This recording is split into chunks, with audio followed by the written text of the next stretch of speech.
waktu tragedi di Kemang, saya juga datang walaupun saya terlambat. Dan saya melihat waktu selesai, saya melihat para preman itu dibagi-bagikan duit dan di situ ada polisi. Semua tidak ada yang pernah bersalah, tapi kita adalah korban kriminalisasi. Tidak ada yang bersalah. Kita akan penjarakan Jokowi.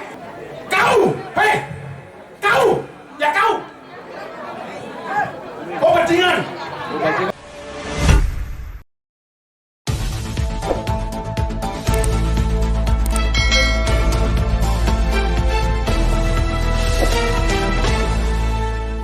Racikan berita.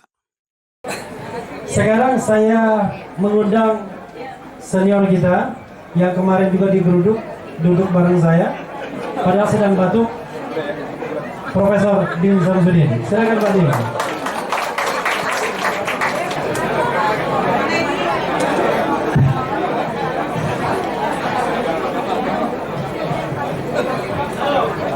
Saya minta semua diam. Kita membaca surah Al-Fatihah dalam hati. Al-Fatihah.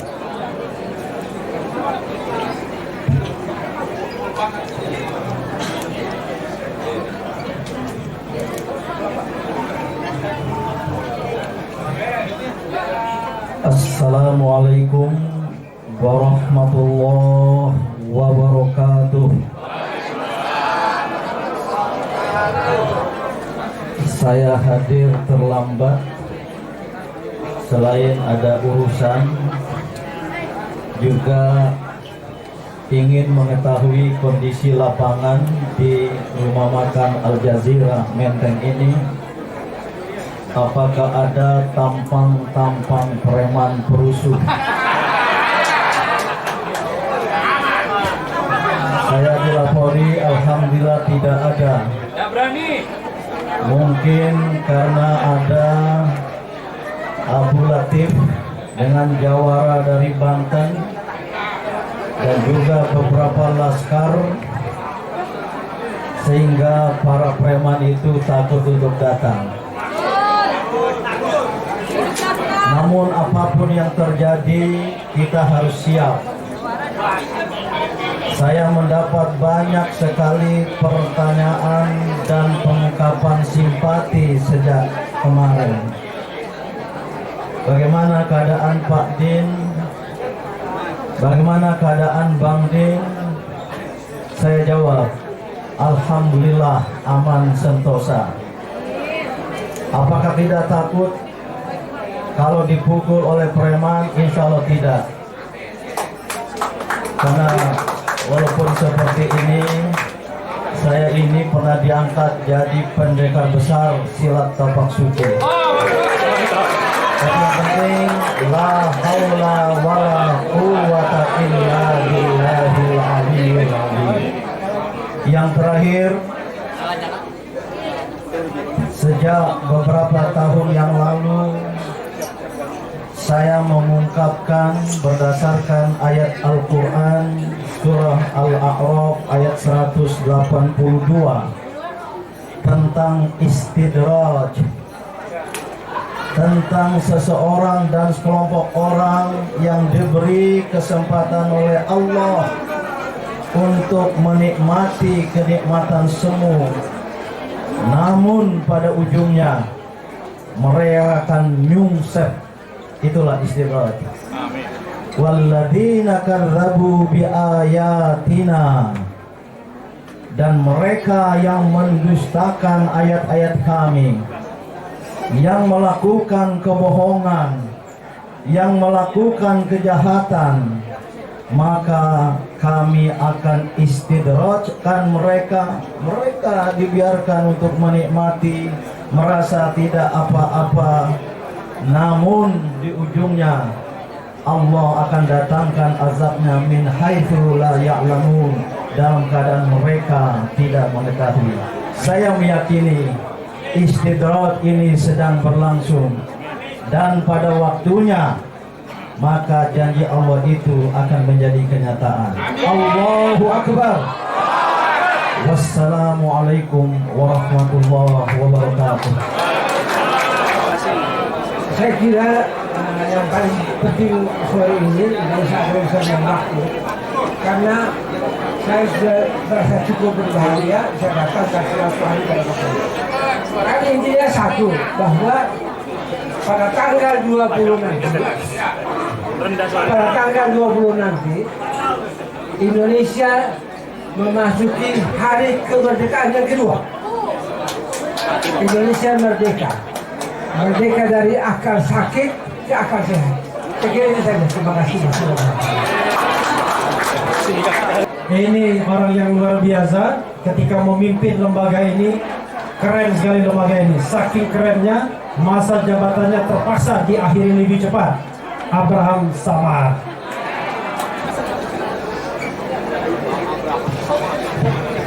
Ya, Assalamualaikum warahmatullahi wabarakatuh. Selamat sore, salam sejahtera bagi kita semua.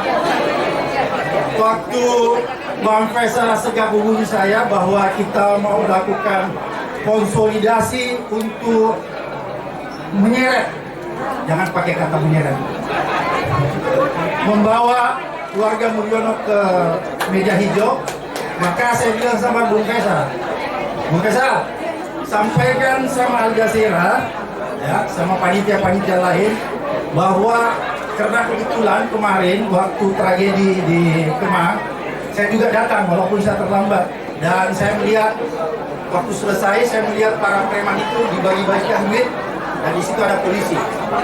Jadi saya bilang sama Bung Faisal, kasih tahu sama Al Jazeera besok, kalau misalnya acara ini tiba-tiba diintervensi oleh polisi, mudah-mudahan ada polisi di sini atau preman, dan kemudian meminta acara ini dibubarkan seperti kemarin, maka bilang mereka bahwa kita tidak akan pernah mau bubar dan acara terus dilanjutkan. Kita lawan. Makanya saya bilang, misal kalau udah klub itu, maka saya bersedia mengundang. Karena terus terang, kemarin saya kecewa sekali di rumah, karena ternyata hotel itu yang punya penakut. Kenapa saya katakan penakut? Ketika polisi sudah datang dan disuruh menghentikan acara itu dihentikan.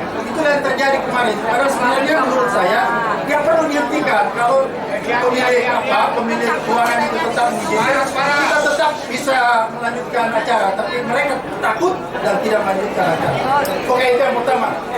Kemudian, karena waktunya singkat, saya ingin katakan begini, bahwa penyakit orang Indonesia itu mudah melupakan, satu.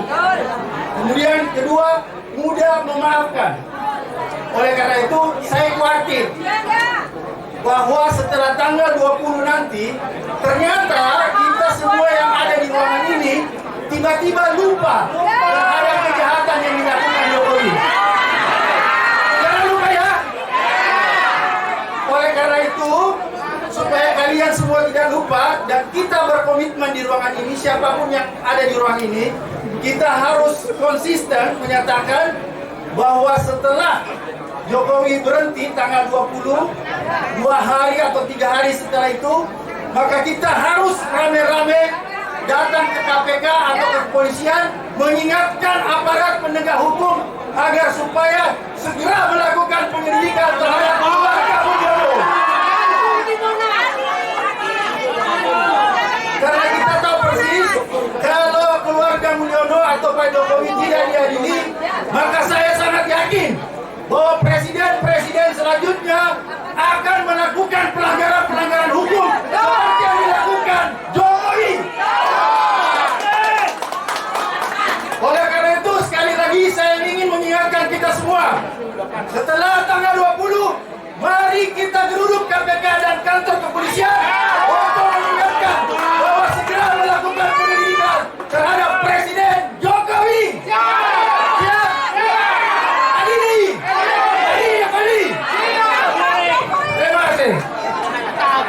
Orang ini sangat berbahaya. Sendirian mempermasalahkan Pantai Indah Kapuk 2. Siapa dia?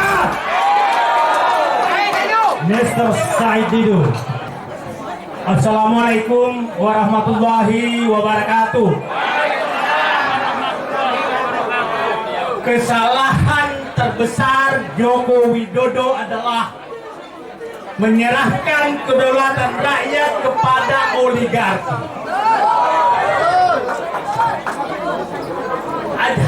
Hari ini kita berkumpul semua di sini untuk merebut kembali kedaulatan rakyat yang diserahkan oleh Joko Widodo kepada oligarki, kepada rakyat pemilik yang sah.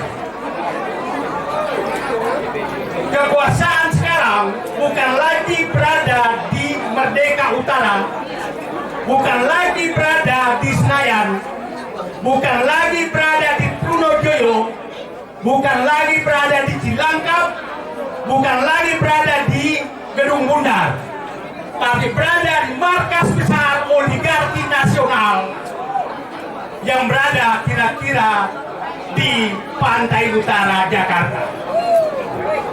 Mereka lah yang mengendalikan semuanya. Mereka lah yang mengendalikan siapa yang bisa mendapatkan bintang di Cilangkap, siapa yang bisa naik pangkat di Trunojoyo, siapa yang harus masuk penjara hari ini, siapa yang harus digusur di negeri ini. Itulah markas kekuasaan oligarki nasional. Ini yang harus kita rebut. Ini Jokowi sudah menyerahkan itu, menyerahkan kedaulatan rakyat kepada mereka. Mereka lah yang mengatur semua negeri ini. Ketua-ketua partai di ujung telunjuk dia, hakim di ujung telunjuk dia, petinggi pertahanan keamanan di ujung telunjuk dia mereka, penegak hukum di depan lidah mereka. Ini menurut saya adalah kesalahan terbesar Joko Widodo, karena memang dia tidak punya kemampuan untuk memimpin, tapi dijadikan boneka oleh kaum oligarki. Harus diadili. Harus diadili karena Jokowi lah menyebabkan bangsa Indonesia lebih rendah di depan penjajah Belanda. Kantung di Monas. Oligarki sedang menggusur rakyat di seluruh Indonesia. Anda bisa bayangkan di Rempang sana, tanda tangan Bahlil di depan Perdana Menteri Cina dengan Presiden Jokowi. Bulan Juli, bulan Agustus Menko Perekonomian menetapkan menjadi PSN. Bulan September rakyat Indonesia harus diusir dan mengendang Cina dahak. Bangsa biadab apa seperti ini? Pemimpin biadab apa seperti ini? Anda bisa bayangkan di ibu kota negara yang dibangun, rakyat diusir dari sana dan hanya diberikan hak guna usaha 10 tahun, tapi mengundang asing 190 tahun. Kurang ajar. Lebih biadab mana mereka dari Belanda? Lebih biadab Jokowi. Di IKN, di PSN Tik 2, kira-kira 100.000 hektar tanah akan digusur rakyat dengan harga 15 sampai 50.000 rupiah dan dijual menjadi 20 juta, 36 juta rupiah. Apakah biadab seperti ini tak biarkan? Tidak. Itu semua adalah kelakuan oligarki. Saya ingin menyatakan hari ini DPR dilantik. Saya ingin menyatakan, mari kita menyatakan semua yang kumpul sini, kami adalah wakil rakyat untuk mengambil kembali kedaulatan yang Anda jual, wahai Jokowi. Terima kasih. Assalamualaikum warahmatullahi wabarakatuh. Momentum yang kita tunggu-tunggu akhirnya akan datang 20 Oktober. Kita tunggu terlalu lama. Seharusnya Jokowi sudah harus diberhentikan dalam masa jabatannya, sudah harus dimaksulkan sejak lama, karena Jokowi melanggar peraturan perundang-undangan sangat banyak sekali. Bukan karena keterbatasan bukti bahwa Jokowi tidak dimaksulkan, tetapi karena Jokowi melakukan kekuasaannya. Dengan itu, maka dia masih dilindungi. Tetapi 20 Oktober setelah Jokowi lengser, setelah Jokowi menjadi masyarakat sipil lagi, maka seluruh rakyat Indonesia jangan sampai terlena dan harus meminta pertanggungjawaban dari Jokowi atas tindakan-tindakannya yang sewenang-wenang. Di masa Jokowi, ketika penerimaan negara naik 600 triliun pada tahun 2022, rakyat Indonesia dibebankan dengan kenaikan pajak PPN dari 10% menjadi 11%, dengan kenaikan harga BBM, Pertalite dan biosolar, dengan alasan bahwa subsidi BBM sudah sangat besar sekali, yang ternyata adalah pembohongan besar. Ini adalah suatu penipuan yang sangat besar sekali dari Jokowi. Oleh karena itu, kita berharap bahwa 20 Oktober setelah dan setelahnya, maka kita harus menadili Jokowi. Kita harus minta pertanggungjawabannya agar semua tindakannya dapat diadili. Yang benar akan menjadi benar dan membela rakyatnya. Terima kasih. Assalamualaikum warahmatullahi wabarakatuh. Waalaikumsalam warahmatullahi wabarakatuh. Terima kasih nih Refli, udah dimajukan. Sebetulnya ada giliran orang lain dulu, tapi gue lagi mau pergi. Sebetulnya tadi jam 2 mau pergi, saya mendahulukan ini, diam di sini agak lama. Saudara-saudara sekalian, saya Ishak Rafiq. Saya penulis roadmap masa depan Indonesia, jalan pintas mencegah revolusi sosial. Ini yang saya canangkan ya, untuk menjadi alternatif dari masa depan yang dibuatkan oleh lembaga-lembaga internasional, oleh IMF, Bank Dunia, dan para kreditor dan investor yang akan membawa kita menjadi 3-in-1. Pusat bahan baku murah, pusat tenaga kerja murah, dan pasar yang besar bagi segala macam produk mereka, termasuk produk intelektual, yaitu kebencian pada agama, LGBT, dan lain-lain. Dan inilah yang dititipkan kepada pemerintah, ya, terutama 10 tahun terakhir. Kita melihat kemampuan produktif kita dipotong, ya, tanah-tanah kita bahkan dari rakyat yang tidak pernah minta bantuan kepada pemerintah, tanahnya bisa diberikan kepada investor.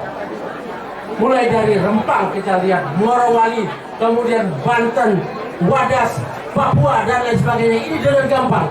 Undang-undangnya dibuatkan dan disetujui oleh DPR, berkali-kali diputar balik.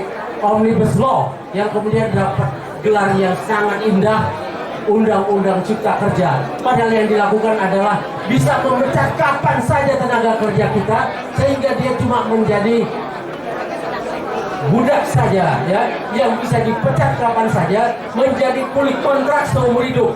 Selain tanah-tanahnya boleh diambil oleh negara dalam bentuk, ya, dijadikan PSN. Ya, ini sangat mengerikan. Proyek strategis nasional atau kawasan ekonomi khusus. Nanti 30 grup usaha akan menguasai negara kita ini. Tempat-tempat strategis dan mengandung tambang dan yang kaya akan jadi ini, seperti zaman company dulu. Maka saya buatkan sebuah roadmap agar kita bisa memilih. Dulu waktu Lenin mau bikin revolusi Bolshevik tahun 1917, 5 tahun sebelum itu dia membuat buku What is to be done, apa yang harus dilakukan. Rakyat harus punya pilihan dari nasib buruk yang dibikin oleh pemerintahnya ini. Kita akan bikin negara ini. Ada 6 opsi masa depan yang saya tawarkan di situ, dan ini memang harus dipilih. Saudara-saudara sekalian, saya baru dapat tambahan ini. Nah, ini saya adalah Kamret, pemimpin redaksi Future Channel. Saya sudah bikin 110 video perlawanan terhadap Jokowi. Dan saya bersama teman-teman forum aksi tanggal 24. Jadi sebelum kejadian di Kemang, Grand Kemang itu, demo kami dibubarin, ya, demo kami dirampas spanduk-spanduknya. kemudian poster-posternya dirobek-robek di depan kita oleh preman yang sama yang melakukan keonaran di Grand Kemang ketika para tokoh ini bersatu. Sementara pada tanggal 24 itu kita sedang membela petani dari perampasan tanah-tanah mereka. Ini tidak boleh dibiarkan begitu saja. Dan bersama teman-teman mahasiswa dan forum dan alumni perguruan tinggi sudah sama-sama sepakat tangkap Jokowi sebelum tanggal 20 Oktober. Hadiri dia. Wassalamualaikum warahmatullahi wabarakatuh. Waalaikumsalam warahmatullahi wabarakatuh. Jangan lupa tanda tangan bro. Kawan-kawan semua, di antara kita hadir mantan Kepala Staf Angkatan Laut. Kita ingin mendengarkan suaranya. Assalamualaikum warahmatullahi wabarakatuh. Waalaikumsalam warahmatullahi wabarakatuh. Allahu Akbar.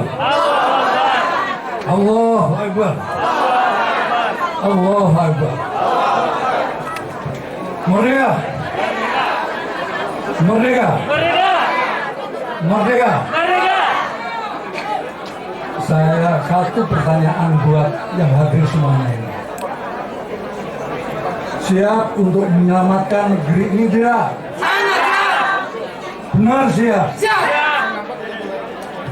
Jangan sampai berkhianat. Apa yang akan kita kerjakan itu adalah untuk anak cucu kita ke depan. Oleh karena itu jangan ragu-ragu untuk melangkah. Ya.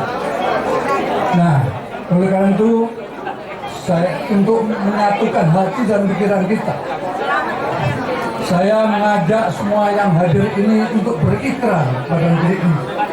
Siap berikrar? Ayo berdiri semua. Semuanya berdiri.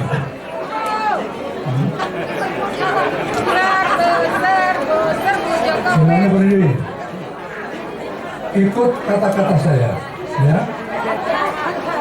Tangan kanan angkat. Mengepal. Ya. Aku bersumpah demi negeri ini. Negara Kesatuan Republik Indonesia. Satu. Kami bangsa Indonesia. Berketuhanan yang Maha Esa. Dua. Kami bangsa Indonesia. Berkemanusiaan. Yang adil dan beradab. Tiga. Kami bangsa Indonesia. Menjunjung tinggi persatuan dan kesatuan Indonesia. Empat. Kami bangsa Indonesia. Berkerakyatan yang dipimpin oleh hikmat kejaksanaan dalam permusyawaratan perwakilan. Lima. Kami bangsa Indonesia. Berkeadilan sosial bagi seluruh rakyat Indonesia. Amin. Allahu Akbar. Yang pertama tadi adalah sumpah sebagai individu, anak bangsa. Silakan dulu balik. Yang kedua adalah ikrar kita sebagai bangsa Indonesia. Ya, semoga ridha Allah turun menyatukan kita untuk bergerak melakukan perubahan. 98 harus terulang lagi.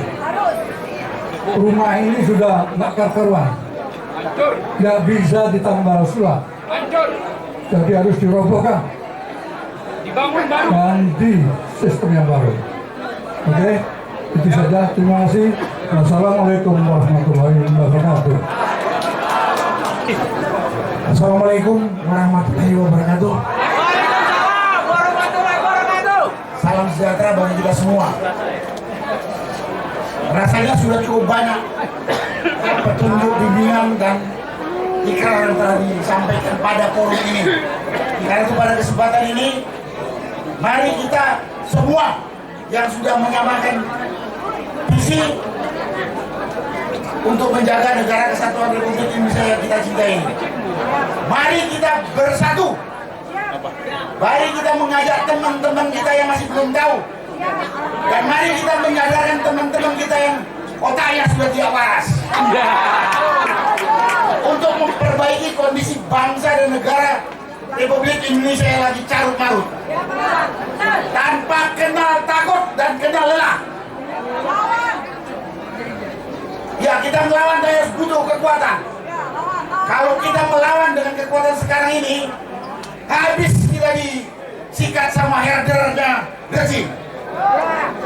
Karena itu sekali lagi, mari ajak teman-teman, saudara, tetangga untuk bersatu, untuk memperbaiki bangsa dan negara yang kita cintai ini, untuk kita wariskan kepada anak cucu kita, dan untuk mempertanggungjawabkan kepada pemimpin negeri. Kalau sampai pecah belah, kita nanti di akhirat ditanya, diwarisi dan KRI nggak bisa kita jaga. Sekali lagi, mari kita bekerja keras, tidak ada istilah lelah dan takut. Mungkin itulah kesempatan yang perlu saya sampaikan pada kesempatan ini. Terima kasih. Wassalamualaikum warahmatullahi wabarakatuh. Merdeka! Merdeka! Allahu Akbar! Allahu Akbar! Assalamualaikum warahmatullahi wabarakatuh. Takbir! Takbir! Takbir! Sallu ala Nabi. Bismillahirrahmanirrahim. Alhamdulillahi rabbil alamin. Wassalatu wassalamu ala asyrafil anbiya wal mursalin sayyidina wa maulana nabiyyina Muhammadin wa ala alihi wa ashabihi ajma'in, amma ba'du. Alhamdulillah, pada hari ini kita bisa berkumpul dalam rangka kita keperhatian bersama, keprihatinan terhadap situasi bangsa dan negara yang sudah dalam keadaan darurat. Maka kita berkumpul dengan niat ikhlas, dengan tunduk dan patuh, menyerahkan diri, minta kepada Allah Subhanahu wa Ta'ala agar rezim ini segera tumbang, agar segera kita menjadi apa? Menjadi anak negeri, menjadi putra-putri bangsa Indonesia yang mempunyai negaranya sendiri, dan kita akan terbebaskan oleh penjajahan, baik penjajahan luar maupun penjajahan asing dan asing. Karena sebetulnya hakikat daripada permusuhan yang terjadi sekarang ini adalah berhadapan-hadapan antara rakyat dan bangsa Indonesia dengan Cina. Betul? Betul? Siap ganyang Cina? Siap ganyang Cina? Siap ganyang RRT? Takbir! Ada satu hadis Rasulullah dalam Bukhari dikatakan bahwa tidak akan terjadi kiamat sebelum engkau berperang melawan orang-orang yang matanya sipit, hidungnya pesek, mukanya lebar kayak tameng, dan mukanya putih kemerahan. Siapa itu? Nah, itu akan terjadi. Ini hadis Rasulullah SAW. Rasulullah la yantiqu anil hawa in huwa illa wahyu yuha. Rasulullah itu kalau berucap, bersabda, bukan karena hawa nafsu, karena pemikirannya, akan tetapi karena mendapatkan wahyu dari Allah Subhanahu wa Ta'ala. Jelas sekarang ini kita dijajah oleh Cina. Walaupun ini adalah sebuah rezim boneka, tapi di belakangnya adalah 9 naga yang sebentar lagi kita harus usir, harus kita habisi. Betul? Takbir! Tentunya kita sebagai bangsa yang merdeka, yang cerdas, kita harus dengan cara-cara konstitusional. Mudah-mudahan dalam waktu dekat Allah menurunkan bantuan kepada kita semua. Di bawah rakyat sudah menjerit, tanah-tanahnya sudah direbut, sudah dirampas oleh mereka. Maka saatnya kita harus bangkit bersama rakyat untuk menjaga keadilan kita, martabat dan harkat martabat kita sebagai bangsa Indonesia. Kita harus tunjukkan bahwa kita adalah madu dan tegak. Betul? Takbir! Takbir! Siap berjuang! Siap berjuang! Siap turunkan rezim yang zalim! Takbir! Sekian, Assalamualaikum warahmatullahi wabarakatuh. Assalamualaikum warahmatullahi wabarakatuh. Ternyata saya berada di lingkungan orang-orang yang takutnya udah putus ya. Terima kasih Bang Refli atas waktunya. Saya mewakili dari apa yang kita namakan Serikat Para Tapol dan Napol. Dan ini juga contoh bagi teman-teman di sini semua, jangan pernah takut untuk menyuarakan keadilan. Seperti apa kata saudara saya Bang Jumur Hidayat, jeruji besi tidak akan bisa merubah burung Raja Wali menjadi burung nuri. Takbir! Nah, pada saat ini tadi sudah banyak yang membicarakan hal-hal, saya hanya satu fokus. Saya izinkan saya bertanya kepada kita yang berada di ruang ini. Mana pilih IKN dengan lapangan pekerjaan yang mudah? Mana pilih IKN dengan biaya pendidikan yang mudah? Mana pilih IKN dengan biaya sembako yang murah? Berarti kita dengan IKN ada yang mendukung nggak di sini? Ada yang mendukung nggak di sini? Jadi cocoknya IKN itu untuk apa? Untuk apa? Oke, sesuai dengan judul pertemuan kita hari ini, pada kesempatan ini mari kita suarakan bersama, adili dan tuntut Jokowi, dan kita jadikan IKN sebagai penjara pada penjara buruk penjara Jokowi. Terima kasih. Assalamualaikum warahmatullahi wabarakatuh. Assalamualaikum warahmatullahi wabarakatuh. Alhamdulillahirrahmanirrahim. Saya kira perlu diingatkan bahwa kita melakukan ini atas dasar komitmen terhadap Pancasila.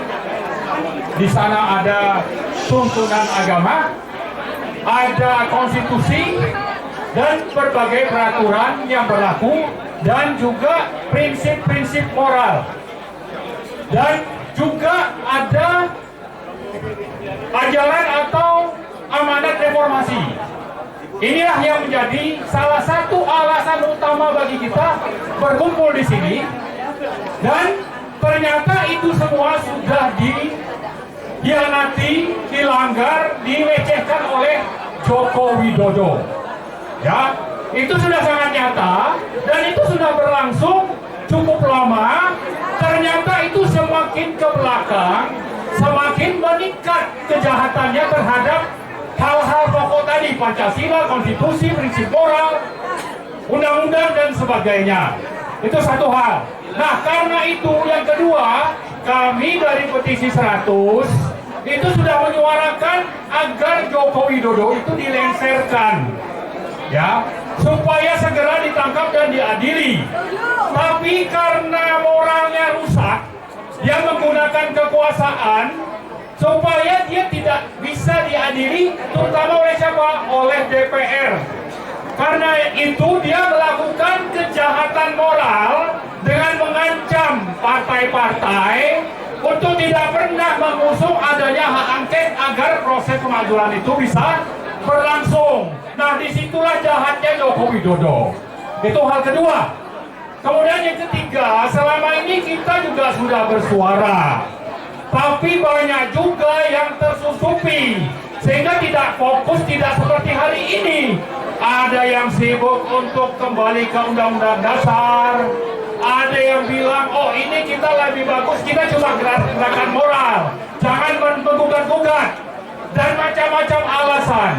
Nah, sekarang saya kira sudah waktunya untuk kita bersatu supaya Joko Widodo itu tidak sempat mencapai tanggal 20 Oktober. Supaya Joko Widodo segera dilengsarkan kalau bisa minggu depan. Karena itu pula saya mengajak kita semua untuk berkumpul bersatu, menggugat berbagai hal, termasuk menggugat kebohongan Jokowi, menggugat Jokowi melakukan atau berada atau bertanggung jawab terhadap serangan preman di Hotel Grand Kemang minggu lalu, menggugat tentang kasus atau masalah buku Fafa, menggugat tentang PSN bagi oligarki yang sudah disinggung oleh Pak Said Didu tadi, termasuk juga supaya kita bersama-sama menggugat ke MPR agar Gibran tidak pernah dilantik menjadi wakil presiden. Setuju? Terima kasih. Assalamualaikum warahmatullahi wabarakatuh. Bismillahirrahmanirrahim. Assalamualaikum warahmatullahi wabarakatuh. Hari ini Mulyono selama kurun waktu 10 tahun menduduki kursi singgasana, membawa Republik ini di ambang kehancuran, di ambang kebangkrutan, dan ini tidak bisa kita biarkan. Dalam sisa waktu yang hanya tinggal 19 hari, kau bajingan. Siapa yang paling biadab di Republik ini? Siapa yang paling mengkhianat di Republik ini? Sekali lagi, siapa yang paling bajingan di Republik ini? Maka kau harus bertanggung jawab atas kerusakan sistem tata kelola berbangsa dan bernegara di Republik ini. Waktu tinggal sedikit. Hari ini orang Indonesia yang paling tidak bisa tidur, yang paling tidak bisa makan enak adalah Mulyono. Begini sekarang dia. Dan satu hal yang perlu saya sampaikan, waspadai. Mungkin dalam kurun waktu dekat, tidak sampai tanggal 20, dia bisa menghilang. Maka semua harus pasang mata dan pasang telinga. Jangan biarkan dia lepas. Hancur bangsa ini. Dia tidak bisa membalas kerugian negara dengan hanya meminta maaf. Dia tidak bisa membalas kerugian negara dengan melaksanakan doa atau sholat tobat. Tidak bisa. Penjara pun tidak bisa mengurangi tebusan dosa-dosanya. Oleh karenanya seluruh anak bangsa waspada. Sebelum tanggal 20 ada kemungkinan dia melarikan diri. Sambungnya. Oke, itu saja yang saya sampaikan. Tetap semangat bahwa kita pasti akan bisa menyelamatkan bangsa yang besar ini demi anak cucu kita. Yang hadir di sini semua adalah mereka-mereka yang sangat mencintai Republik ini. Setuju? Terima kasih. Wassalamualaikum warahmatullahi wabarakatuh. Sekali lagi kau dan kau siap-siap. Bapak, Ibu semua, kawan-kawan, semua yang masuk penjara di zaman Mulyono, tidak ada satupun yang bersalah. Setuju? Mulai dari Syahganda Nenggolan, Anton Permana, Bang Ruslan Buton, saya Buniani, semua tidak ada yang pernah bersalah. Tapi kita adalah korban kriminalisasi. Tidak ada bersalah. Kita akan penjarakan Jokowi. Setuju? Kita akan penjarakan Jokowi. Setuju? Kita gantung Jokowi.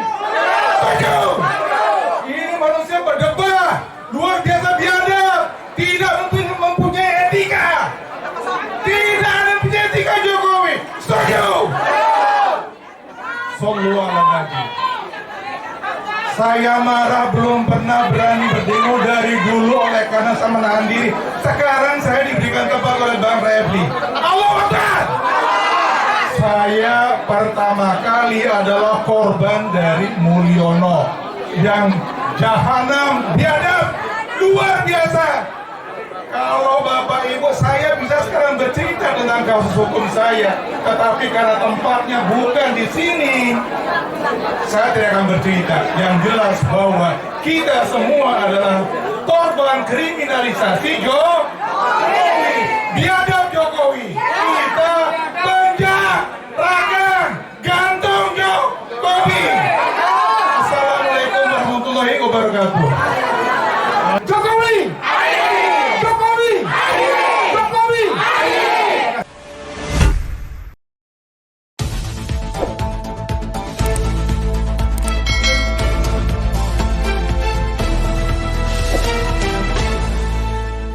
Racikan Berita.